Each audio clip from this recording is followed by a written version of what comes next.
Welcome. My name is Marshall. I am the facilitator of the Experience More Tour, and we are excited to be here tonight with RAB and to chat all about RAB and the brand and some key products. We've invited in a couple of folks from RAB who know a whole lot about the brand and the company. We have with us Annalee and Ross joining us this evening. Welcome. Hey, Hey. And I'll begin with Annalee. Can you give yourself an introduction to the community here? What is it you do at RAB, and how do you make magic there? yeah, definitely. I'm the marketing manager for RAB USA. So basically, what I do here is I work really closely with the global team to help identify what really fits most and what is most fitting for the US market. So that goes for, imagery, how we're talking to our customers, where we're talking to our customers. I work with Ross and the sales team Hmm. to figure out how we can best support our retailers um, through a lot of those same avenues. And I also work a lot with our athletes and different projects and partnerships as well. Yeah, so that's in that marketing world, that brand statement, try to figure out how to best communicate this brand forward to folks in North America, which is pretty cool, right? You have a lot of autonomy. I imagine you get to kind of really figure out, how you want to convey that message, whether it be through athletes or whether it be through media or even coming to events like this. So that's pretty cool. It's got to be fun. Well, thanks, Yeah, that's Annalee. great. Yeah. Yeah, welcome. We're psyched you're here. And Ross, welcome as well. And you work out of the Boulder office as well, but have a slightly different job. What is it you do with RAB? Yeah, thanks. Excited. Thanks for everyone joining us late night. But so I'm the vice president of sales. My role is kind of conduit of information between our North American business unit, all of our customers, our sales reps, our retailers, and the UK office. So I kind of play liaison between what we're working on the longer term projects and how that might fit and work with our US team based on feedback I get from our retail partners and sales associates. Awesome, right? So more of that sales side. I also know that you just happen to be a product nerd as well, so really in that product side as well, and being able to communicate with the UK a little bit about RAB or about North American needs, which is pretty cool, right? And be able to Absolutely. represent us quite well and to bring in these awesome products. All right, well, let's kind of dive into talking about RAB, and again, not a new company but maybe new to a lot of people on this network. Annalee, where did RAB begin, and where does roots from? One thing that a lot of people don't know is that RAB is actually the name of the gentleman who started the company. So Rab Carrington, he's a Scottish mountaineer, and kind of his story began when he went on this climbing trip to Argentina in the 70s Hmm. and got stranded there. Um, had no money, had no way to get home. So, in effort to raise funds to get back home to the UK, he learned how to sew, right? So he was helping sew products. He took that knowledge back to the UK, started making his own products that he couldn't find, making stuff for his friends. And then eventually in 1981, that's when he established and started RAB. So really coming from those roots of somebody who's like a climber, right? And going out and climbing, not a heavily sponsored athlete, not, not that vibe, but like somebody who just really wanted to make gear and taking what he had learned and kind of bringing that back, right? And I like that ethos seems to carry forward still within RAB. Annalee, you were telling me it's elite but not elitist, and I really like that term and like that thought, right? Elite gear, but for all of us. How Mm-hmm. does that sort of what does that mean internally at RAB? Yeah, so I think a really good way to kind of talk about that is to kind of go back to our tagline, which is the mountain people. Hmm. And I think when you are looking at this, my favorite thing about this, and I think why this works really well for us, is because the mountain people, it's not just one thing, right? Like Hmm. anyone can be a mountain person. If Right. you're hiking through a city park, summiting a 14er, ice climbing, skiing, just it's a mutual love and passion for being outside. And I think like another thing that really ties that together with kind of where the brand started is a quote by Rob Carrington. And it says, the best thing I ever got from climbing was friendship. So again, it's like we want to create this culture of, everyone being involved and everyone celebrating being outside. And creating product that you can take anywhere, elite product that can perform at the highest level, but making it not elitist and accessible to everyone as well. Yeah, I really like that thought of accessibility, right? The product is accessible and it does what it says it's gonna do, and we can it's a great gear to get us out there into the mountains, right? And I see a lot of people out in the mountains who are wearing RAB, and they're doing really cool stuff wearing it, but they're not sponsored athletes, right? They're just average people out there doing interesting stuff in the mountains, and I think that you fill that niche quite well with your products.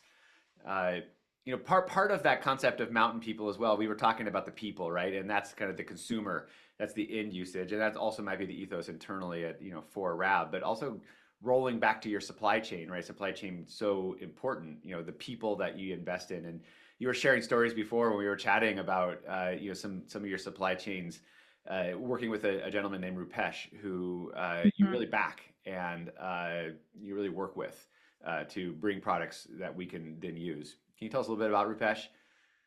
Yeah. So, kind of talking about people and relationships that we're investing in as a brand like that is very important to us. And one of the stories that kind of comes out of that is this story about Rupesh. He is one of our manufacturers, and in the spring, he actually had a factory fire that destroyed a lot of his machines, a lot of his supplies. And so, as he's kind of navigating through how to move forward from this, in talking with him, we find out that he is rightly so still paying all of his workers, even though they can't really do anything at that point. So he is putting a lot of effort into doing things the correct way, right? And so we want to support relationships like that, and people who are putting a lot of effort into doing that. So we were able to come alongside him and help purchase some machines and kind of get his operation up and running. And where that to me as an employee feels very valuable is, we could have kind of gone to another factory and made all of our deadlines on time. Yeah. Everyone would have been happy with like getting their deadlines hit, right? Yeah. But we decided to everybody get their orders. It'd be great, right? Yeah. Exactly. But we decided to invest in this relationship and support someone who is, doing business well and in the correct manner. And so because of that, our bond and our relationship with this manufacturer is just even stronger moving forward. Yeah, it seems like you really doubled down and made that nice connection with a supplier, right? And what you get, from my experience, when you support somebody, they're going to support you, and they're going to give back, Yeah. and work even that much harder to create amazing product that you all can sell. I think it's a great story and a testament of the culture there at RAB. That must feel good to work at a place that can really support folks all the way through the process. Yeah, it's nice to have like stories like this that feel, it's like natural to tell too, because it's a very real life story and a situation that, anyone can really find themselves in. Absolutely. Yeah, and this concept of support also goes towards the retailer as well. And Ross, you've shared stories with how RAB really likes to support their retailers, right? And in many different ways by not undercutting anybody on price, so that you can use the website as a resource, but also into coming up with innovative ways to help folks on the floor who are selling products get some of the information about your products. Tell us a little bit about this material facts initiative that you're running. Yeah. So it's a really cool program, Material Facts. You mentioned like how we work with this in collaboration with our retailers. All of our product tags have a QR code on it. And that QR code, when you take it to it, it doesn't take you to a sale page. It takes you to a product info sheet here, which is Material Facts. It looks exactly like a nutrition label, and that's by design because, as you're shopping for food, you're wondering, hey, like, do I want saturated fats or sugar, or I don't want those things, right? You want to be able to quickly see and train your eye to it. Our Material Facts label looks just like that. So you can quickly find like recycled content, like country of origin, PFAS, which is a conversation, right? All those things really transparent in how we do it. And so what Annalee was saying, like those relationships with our suppliers are so important because of this like high level of transparency that we strive to present across all of our products. So it has to be this mutual collaboration to have full confidence that if we're going to be very transparent in what we're doing, that we really know confidently all the way through our supply chain that it's there. So that's material facts. And it's not a branded topic for us. It's not RAB's material facts. It's something that we've actually pushed out really recently is the material facts collective. And we've got over 30 retailers and brands signed on. This is only in the past like 2 weeks. So this is kind of hot off the press. And people are joining on and trying to understand how we manage this data. Because at the end of the day, every label has a huge data set behind it. And it's a really, really important piece of what we're doing there. Yeah, right. I mean, all the different products you have to break them down into their components. You have to understand, the recycled content or some of the other, parts of those components that you want to put into the materials facts. I know at Gore, we audit all of our products now using the Higg Index, which is an outside auditing organization that will give us information to many different components of that, including, recycled content, carbon footprint, and chemical usage of all of our different laminate packages. And so we can share that with RAB, and then you can incorporate this information into your materials facts, right? For instance, in this jacket, we're about to talk about the Chroma Converge. We represent the face fabric, right? The outer fabric, which has a 79% by weight recycled content, 100% in the face, 100% in the backer. It's in that membrane, which represents apparently 21% of the overall mass of the product. It's in that membrane. We can't use recycled because there is not a recycled source of polyethylene that is pure enough for us to be able to expand it and create the really stable pore sizes that we need in our membrane technology. But we can share that with RAB, right? In addition to your other suppliers, and be able to allow for this information. And this is such a cool retailer tool. I'm excited to go look at some of your other products and scan them and see how this shakes out. It's really interesting, and it seems like a great tool for being able to chat with somebody. Let's talk about the Chroma Converge, because it's up here and it's an awesome jacket. What is the Chroma Converge, and who's it for? Yeah, absolutely. Chroma Converge. Certainly excited to talk about this. This is kind of where my heart lives in the ski collection. And so everything Chroma. So Chroma is kind of the categorical name of our ski collection. Okay. And then the Converge is this new piece for us. And what you see on the screen right now is how we dissect and break apart like all the different types of skiers out there. You have race inspired ski mountaineers on one end of the kind of the backcountry or uphill spectrum. And then you have the front side focused, carving, ski racing, different components. But in the middle, you have where I think is a lot of people's source of inspiration. It's fresh snow. It's getting out a little bit further off to the side of the mountain, or a great day of ski touring. And that's where we certainly take our inspiration as well, is like getting out there into the quiet places with some soft snow.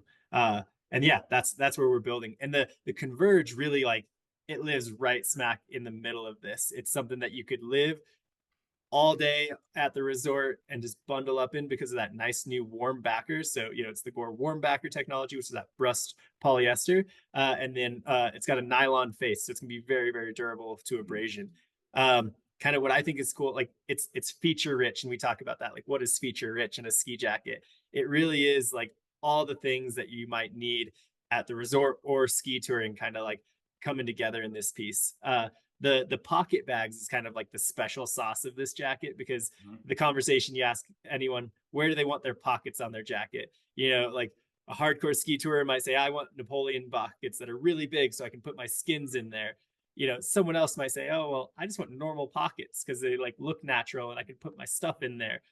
And so we sort of played with both here. And so it's pretty neat. We actually have the pocket bags. There's 2 overlapping pocket bags. And so from the center zip, when you open that up, you do get that really big mesh lined backing pocket that you can put your skins in. You can put your gloves, your hats, like layers and things. They'll stay warm inside because they're on the full inside, but they also offer a little bit of ventilation to the outside if you have it open, which is neat. And then the outside is a YKK, waterproof zipper on the outside that you can put your hands in. And then that hands pocket, actually, you have the warm backer to it. So it actually feels nice when you put your hands in. little details like pass pocket, of course, gaiters, snow gaiter at the waist and at the wrist, super big helmet compatible hood, like all the necessary things.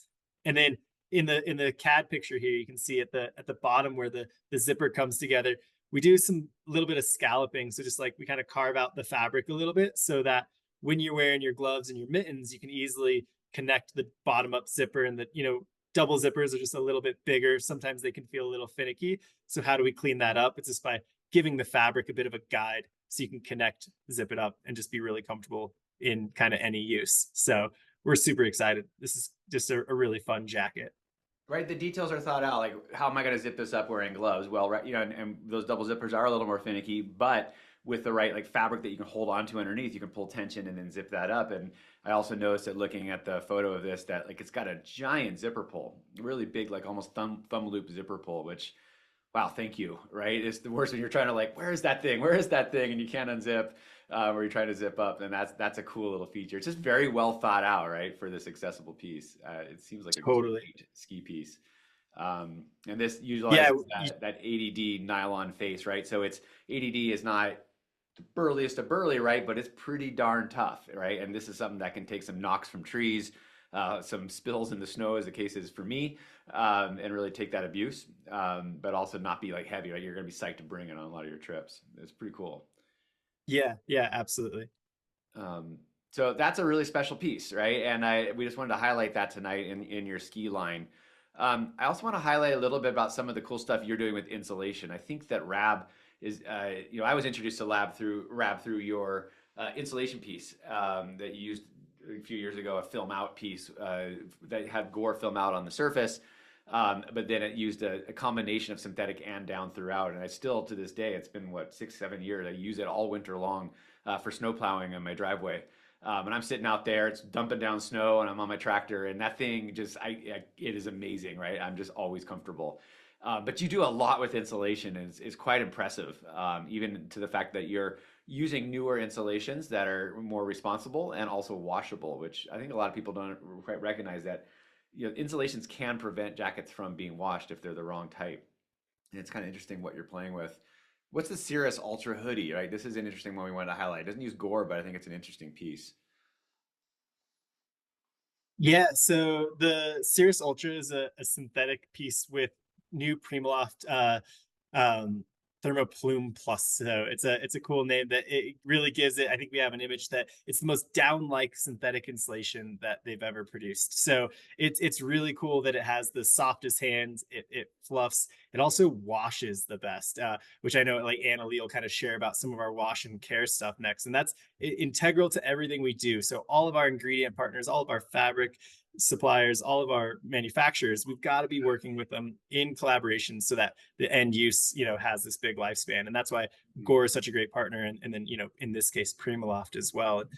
So yeah, the Cirrus Ultra, it's the most down like synthetic. Like you really, if you put your hand on this jacket, you're not going to know if it's down or synthetic. And that's the goal, right? Like to make something that really kind of just blurs those lines. And this piece packs down inside of itself into its pocket, has like 2 nice chest pockets for kind of anything, but it's a heavier wearing Quantum Pro fabric, and just a really good all-arounder jacket that now can be made in synthetic too. Yeah, it really looks like an interesting piece, and I can't wait to pour through it. I'll have to find it at a local retailer here. It seems pretty cool. So yeah, and you talked about wash, right, and care, and we've been talking a lot about that in the network this season. GORE-TEX, easy to wash and care for, right? Throw it in a washing machine, dry it, and then 20 minutes of heat. That's all you have to do, and you should do it frequently. Then you're going to expand the useful life. It's not going to get dirty.